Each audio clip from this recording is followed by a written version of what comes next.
আসসালামু আলাইকুম ভিউয়ার্স, দেখেন কত সুন্দর। বড় ভাই এগুলো কি? এটা হচ্ছে মাঠা আর এটা হচ্ছে বোরহানি। বোরহানি। বাহ,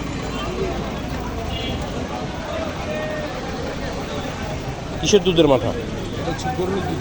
গরুর দুধের না? গরুর বাহ দুধ দিয়ে দই বানানো হয়, দইয়ের পরে হয়। বাহ, খুব সুন্দর। আর এটা এটা হচ্ছে বোরহানি। বোরহানি। দর্শক দেখেন কত সুন্দর মাঠা আর বোরহানি। উনি নিজের হাতেই তৈরি করেন বোরহানি, বাইরের থেকে না, খাঁটি গরুর দুধের বোরহানি। এটা আপনাদের ঠিকানাটা বলে দেন বড় ভাই। এর ঠিকানা রবীন্দ্রপাড়ি ঘাট, হুম, মোড়ে আসলে পাবেন কামাল ক্যাটারিং। ঠিক আছে। নাম কি?